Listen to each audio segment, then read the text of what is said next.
টানা বর্ষণে দেশের বিভিন্ন স্থানে সৃষ্টি হয়েছে পানিবদ্ধতা। চট্টগ্রামে পাহাড়ের ঢালে বসবাসকারীদের ঝুঁকি আরও বেড়েছে। এসব বিষয় নিয়ে কথা বলতে আমরা এখন যাচ্ছি চট্টগ্রামে। সেখানে আছেন আমাদের সিনিয়র করেসপন্ডেন্ট আরিজ আহমেদ। আরিজ, টানা বৃষ্টিতে আমরা তো জেনেছি যে চট্টগ্রামে বোধহয় জলবদ্ধতা হয়েছে, তো পাহাড়ের ঢালে যে বসবাসকারীরা আছে তাদের কি অবস্থা?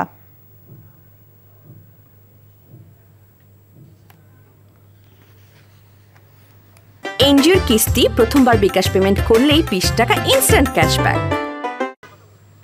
চট্টগ্রামে এই মুহূর্তে হালকা থেকে মাঝারি ধরনের বৃষ্টিপাত হচ্ছে এবং আপনি জানেন যে গত 24 ঘন্টায় চট্টগ্রামে প্রায় 148 মিলিমিটার বৃষ্টিপাত রেকর্ড করা হয়েছে। এর মধ্যে বৃষ্টিপাতের কারণে চট্টগ্রামের যে বাইজিৎ সড়ক সেখানে পাহাড় ধস হয়েছে এবং চট্টগ্রামে প্রায় 26টি পাহাড় আছে এবং সেখানে শতাধিক লক্ষাধিক মানুষ সেখানে বসবাস করেন এবং সেই কারণে প্রতি মুহূর্তে পাহাড়গুলো আসলে ধসের আশঙ্কা থাকে। এখনো পর্যন্ত ধসের আশঙ্কা, কিন্তু জেলা প্রশাসন গত কয়েকদিন ধরে আসলে সেখানে মাইকিং সহ নানাভাবে চেষ্টা করছে যে মানুষকে সরিয়ে নেওয়ার জন্য, কিন্তু সেখানকার যারা অবস্থানকারী তারা আসলে সরে যেতে চায় না। সেই কারণে দুর্ঘটনা হয়। আপনি জানেন যে চট্টগ্রামে 2007 সালে এবং 2011 সালে স্মরণকালের ভয়াবহ যে পাহাড় ধসের ঘটনা ঘটেছিল এবং এই পর্যন্ত চট্টগ্রামে প্রায় 3 শতাধিক মানুষ পাহাড় ধসের মৃত্যুর ঘটনা হয়েছে। কিন্তু এরপরেও তারা ঝুঁকিপূর্ণ এলাকায় বসবাস করছে এবং সেখানে সহজলভ্য এবং কম টাকা দিয়ে সেখানে থাকতে পারে এবং একটি চক্র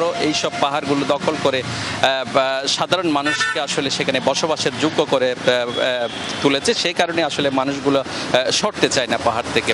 তো প্রশাসন এবং সরকারিভাবে বিভিন্ন সময় নানা রকম পরিকল্পনা নেওয়া হয়েছে, কিন্তু সেই পরিকল্পনা এখনো পর্যন্ত আসলে বাস্তবায়ন হয়নি। সেই কারণে প্রতি মুহূর্তে চট্টগ্রামে যদি প্রাকৃতিক দুর্যোগ হয় এবং পাহাড় ধসের আশঙ্কা থাকে এবং পাহাড় ধসেরও ঘটনা ঘটে।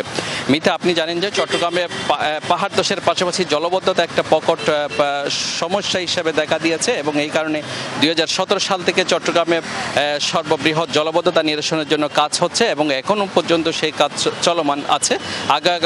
আগামী 2024 সাল পর্যন্ত এই জলবদ্ধতা নিরসনের প্রকল্পের কাজ শেষ হবে এমনটিও জানিয়েছেন চট্টগ্রাম উন্নয়ন কর্তৃপক্ষ।